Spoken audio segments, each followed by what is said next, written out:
Yeah, that'll do. So Hannibal, let me ask you really quickly. You're filming this, so do you want this?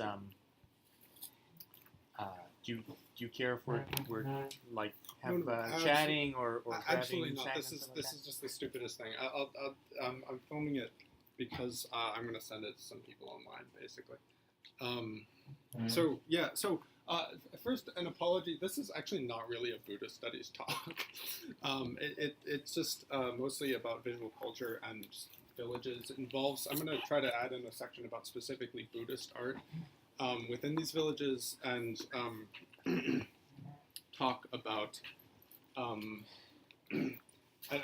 try to ask the question: Is it its own separate category of art in this place? And you can answer that question in various ways. But basically, talking about a project which I was working on a couple years ago and which I'm actually going back to China this December to... Oh, hi, by the way, everybody. My name's Hannibal. I'm in East Asian Studies. I live across the hall. Usually if you knock over there, you can find me. Yeah, I'm a second-year PhD student, for those of you who don't know me. So yeah, this is a talk about a project which I was working on in 2013 to 2014, and then now I'm going back in December to spend another year working on the same project, which is kind of a long story. But this all takes place in this place called Yuxian in Hebei, and so this is the first time I went to this village. I'm just going to give a little intro to Yuxian. This is, I was there in the winter of 2013, and I was just kind of walking around to these walled villages which sit out in the plains there. I think it was early April 2013. You can see the walls of the village.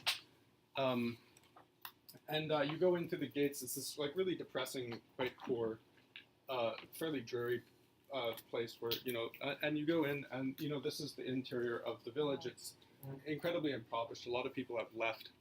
And I was in there, and these kids kind of found me on the street, and they're like, "Hey, do you want to see something cool?" And I was like, "Of course I want to see something cool." So they took me around through the, this little gate in the wall into the northern barbican of the old walled village. And there's this bunged up old temple sitting there, which you can't really see it, but this whole wall is fallen half in. It's in a really decrepit state. And if you go in, and this is the interior of that room, where it's being used as coffin storage, half of it's garbage. And you have, out of original 5 wall panels, you had 2.5, which were covered in these absolutely incredible murals. And I later worked out these are actually probably late 19th century. They're very late, but they're beautiful if you take a look at them. So this is the palace of the perfected warrior. He's a Taoist god called Zhenwu. And you can see his palace is imagined as both sort of a fortress and a palace. And inside you have this incredibly detailed court scene taking place where the supplicant has entered. And I think they're just displaying 2 perfected warriors because they want to get the most out of the isometric space. I'm still not really sure about that. And anyways, it's this actually really beautiful thing to find in this tiny little village. And this is, I went back there this summer. This is the room today, so it's been completely cut off the wall. So this is, if you look back up here, so this is this wall, right? And then that's what it looks like today. So somebody has gone in and cut it right off the wall, presumably sold it onto the Beijing art market. This is not far off, from about 6 hours drive from Beijing. So this is the other wall. So you can see there was another palace which had, this is when I saw it in 2013, and then subsequent trips, and it had been cut in half by the collapse of the wall. Now this remains, but it's being rained on, so the colors have almost faded away. It's beautiful if you take a look at it. This is the court scene on the other side. Where it's late imperial stuff, but the quality is really beautiful. And this is the other wall, which has now just fallen in, and this is showing the interior, the Antahapura of the domain of the perfected warrior. So basically the story here is, so I went to this place in 2013, and then after I graduated from undergrad, which was in 2014, I received a grant to spend about 1.5 years in this place, specifically this county Yuxian and the neighboring counties, doing surveys of antiquities in villages there. And at the time that I started doing this, I actually wasn't interested in art at all. I was interested in walled villages and where do walled villages come from. And so I was looking for inscriptions that would tell you about walled villages. But over the time, I came to realize that temples are a really important part of the village. and B, that there's incredible art here, which I originally was taking sort of, I just snapped a picture of it when I saw it, but then I came to realize that I needed to be doing that well. So just to show some stories, so this was I think in 2014, this is Hayagriva, in Chinese Mawang, the god of horses, who's riding with his core, his retinue. This is a volunteer of mine who went up there, took this picture, so you can see that there's been bands of thieves who've been working there. This was taken this summer, just cutting it out in grids and popping it off the wall and selling it out. And sometimes they don't even seem to finish. I don't know, maybe they're in the middle of doing it, somebody came along, they sprinted out, I have no idea. It's just like this. This is, so there's one of the most popular gods up there is this Taoist god called the Nyang, the goddesses. There's only, that I know of, like 2 or 3 iconographies left. And this is, one of them is in this building. It's on that wall, on the back wall. You can see this building is dangerous to enter even. This whole village has been evacuated and sold to a chicken farming company. So like there's just chicken coops everywhere. It's buzzing with flies. It's covered in feces. You can see some of the flies buzzing around in the thing. But if you go in, again, the style here is bad, but it's actually really beautiful. This is the interior. This is another building across from that one, which was their old Dragon King temple, which has, as you can see, completely collapsed. And this one is going that way too. This is another one, Dragon King. So this is the picture that I took in 2014. Actually, no, I took this in 2013, the first time I went there.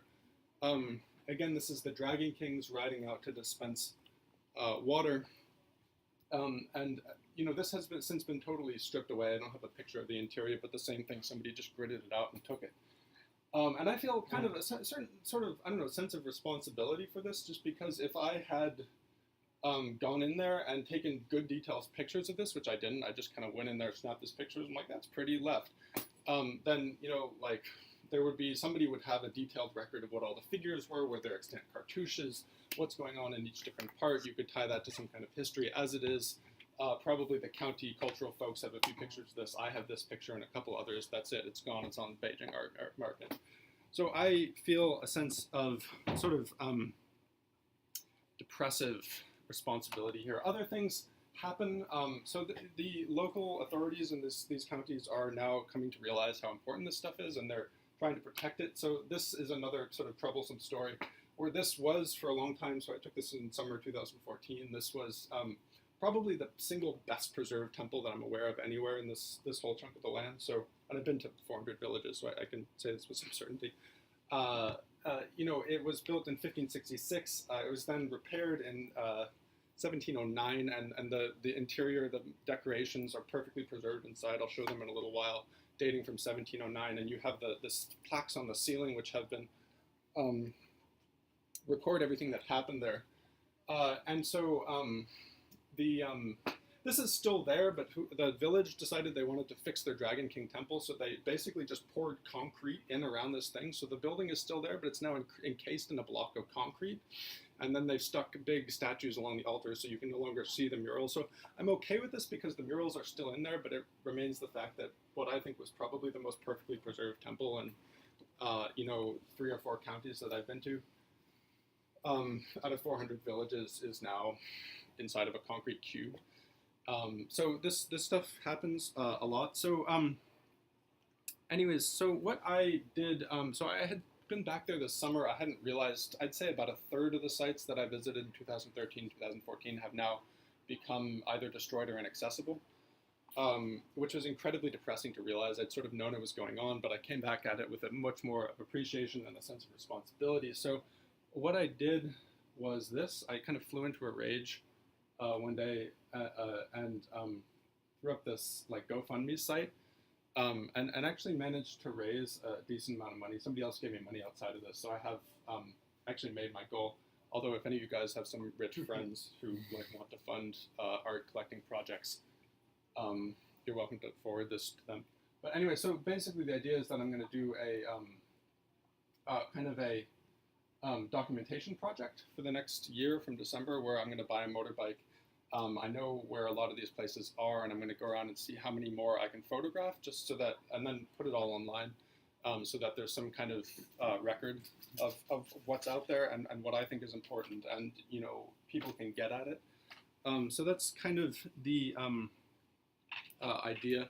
As for I mean, there's an element of kind of like salvage ethnography in this, which is, as you'll point out, troublesome. I don't think I really have any standing to intervene in what happens in these places. I don't think I should have any standing.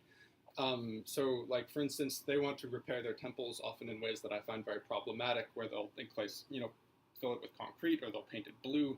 They do all kinds of weird things. They love painting things blue for some reason. Or they'll paint over the old frescoes because the old frescoes are damaged.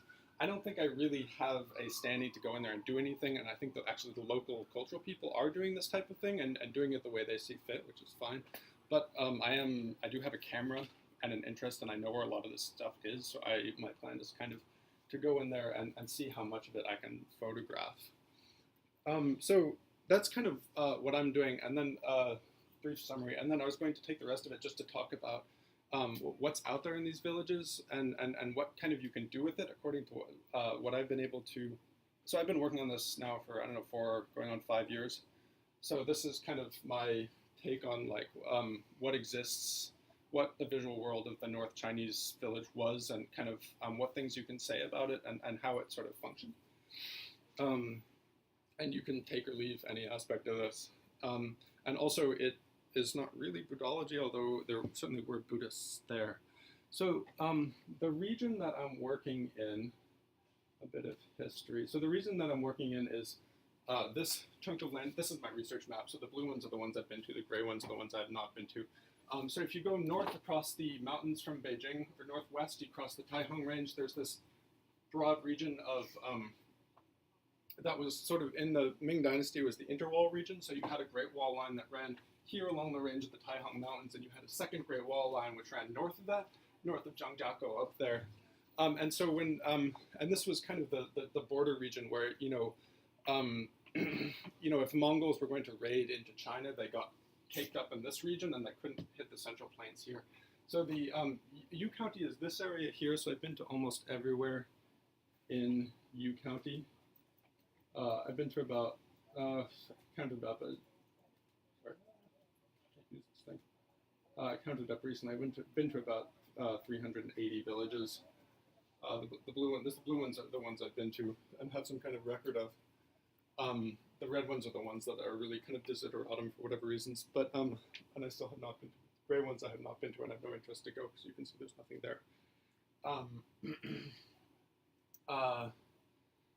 This is Yuxian here, and then this broader region is called Xuanda. So you have the 2 great garrison cities of Xuanhua and Datong, and this is the area that I'm talking about. This kind of specific border region, and sort of I'm trying to figure out, okay, what can we say about villages in this region, which was northwest of the Taihong Mountains but south of the Mongol border. Let's go back to here and here. So, and just to give you a sense of what this place looks like. So it's dry. You're on the edge of the Gobi Desert. It's characterized by these wide open plains cut by these sharp mountain ranges. This is one of the watchtowers that guards the entrance to the Yu County Valley from the northwest. And almost all of the villages there prior to the 1960s would have been walled. In fact, almost every, whether it was a monastery, it was a city, it was a village, it all had a wall around it. You have fortified monasteries. I'll maybe talk about those later. But you can just see these are the walls of walled villages. You have these mud walls, and now people have, settlement has spread outside of the walls. But traditionally speaking, everything would have been in some kind of defensive situation. So this was very much historically speaking, an area that was at all times prepared for war. And let me see, these are just, houses in this, I'm sorry, I like material culture. I like to kind of be able to touch the places that I'm thinking about. So you have these lovely old courtyard houses with these kind of lattice windows. This is 2 fairly well-preserved traditional houses. Traditionally, they wouldn't have had glass here, but you get the point. This is just a village street, how it looks. You have these beautiful gatehouses, mud roads usually.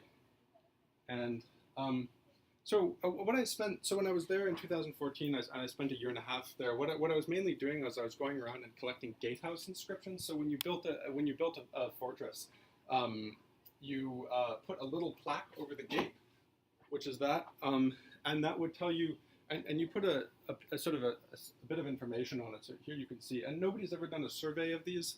Actually, now since I started, I did the first survey. Since I started, a group of architectural historians from Tianjin University has gone and redone the survey that I did. I'm like, damn it. But it's, because they're set really high up, so you couldn't, until like Zoom cameras were common, it was actually an incredible nuisance to read these things because they're 15 feet up and you couldn't lug a ladder around, so nobody was collecting them. And so this is, you see what was written on that. So it gives the name of the village, it gives the place of the village and the administrative system. So this was, they're all built according to the, it's called the Lijia system. So it's this Ming Dynasty social organization thing. It gives the name of the people, the fortress headmen, the commanders of the different brigades within it. It gives the artisans, so you can do kind of plan analysis here. And then it gives the date, so 1547. So this is a very, very standard gate plaque. And if you go around and I've been able to photograph like about 150 of these, of which probably 50 record the original creation of the fort. These are just different gatehouses. You can see each one has a plaque. And what you get, if you graph them out, is that essentially almost everything there was built roughly between the years of 1500, and it works out to about 1560 or 1555. And this was the period when the Ming Dynasty frontiers with the Mongols had completely collapsed. And they were getting raided every year. And so over the course of about 80 years, give or take, if you look at the broad region, essentially every single individual structure, which was not located inside of a large city, was destroyed and rebuilt. So you have this landscape which is completely wiped clean and rebuilt over the course of about 80 years. And everything you look at there comes from this, it sort of results from this single historical cataclysm, which is something really interesting. And so this is the way this is one way you know this from graphing fortress founding dates. The other way you know this is from this guy. So Willem Groter. I'm not going to try to pronounce this. Pronounce Groter. It's a Belgian something. Groters. Groters. Are you Dutch? You're Dutch. Okay. Apparently somebody told me it means big butt, like great arse. That's what it looks like, yeah. I don't know. I'm just going to call him Bruters, and you can just flinch, okay? So this Bruters was a Belgian missionary who was working in this region in the 30s and 40s.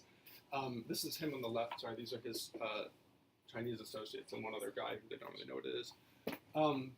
And he was trained as a linguist. Later on, he produced some of what are apparently the first works of Japanese dialectology because he was kicked out by the communists and went to Japan. But in the middle of the Sino-Japanese War, he had this great idea that he was going to do a survey of villages. So he went out and surveyed like 300 villages while everybody was fighting on either side of him. And he wasn't surveying fortresses, but he was surveying. So this is, I think, his little caravan there. He was doing this with a donkey cart. And these are the earliest dates, and he was interested in the spread of local religion. So these are the earliest dates from which he was able to establish the existence of a particular cult in this region. So his area is bracket mine on either side. So he wasn't thinking about fortresses, and he would go and he would look at the steles, and he wasn't distinguishing. Okay, is it in a big city? Is it in a monastery, which is up on a hilltop, or is it in a little fortified village?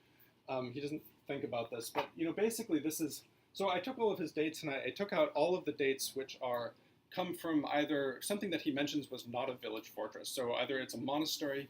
Or it's a big city. And if you take out all those dates and then say, okay, what are the earliest date from which he was able to establish the existence of a particular religious cult in this area, essentially this graph gets to about 1475 and suddenly goes through the roof, as you can see, and then comes down after about 1475. So it's identical to the graph of the creation of the fortresses, which means that the physical fortification landscape of this chunk of land was created at the same time and as part of the same process as the creation of the religion of that chunk of land. So you have to, you can say, okay, this was a movement of fortification against the Mongols, but equally well, it was a religious movement that swept across this chunk of land, and they started rebuilding all of their temples. And if you look at the temples, you realize that the temples are actually part of the fortress plan. So something like this is a Avalokiteshvara temple, which is located outside of the gate. If you think about it, it's positioned very intentionally outside of the gate. You couldn't have had that temple there without the gate, right? And also, this temple is marking a particular aspect of the fort in a particular way. This is, you can see that many of these settlements are axial. You have an Avalokiteshvara temple outside of the southern gate. You go in down an axial street, and then this would be a temple associated with a male martial god, usually the perfected warrior or the Jade Emperor, on a rise at the northern end. So this is all from the same village. So if you go in through this gate, you walk up the axial street. This is the temple at the end of it. This is a well, I think. This is a temple to the perfected warrior, and this is a temple to the Jade Emperor, Yuhong and Jinwu. And then this is the same building if you walk around the back. Here it is. And it's built into the northern wall of the fort. So it's essentially a functional watchtower, which sits on the north wall of the fort, looking out over the plains to the north where the Mongols were going to come at you. So this is a religion which was created in the 16th century as this series of attacks was taking place, and which is associated with the architectural things that came out of this very closely, and was actually kind of, you have all kinds of steles. So Hannibal, sorry, just a clarifying question. So when you talk about this religion, is that just the cult of Xuanhua? No, so it's the combination of these. This is this whole set of different village cults which existed. So you would have different temples in different places, and there was sort of a roster, and we'll start talking about that soon. But I'm talking about this set of temples which was built during this time, and each village would have a certain number. So we'll get to that. And so Guanyin is part of this roster. Yes. Okay. Thank you. So here you have, this is I've been just making maps of villages.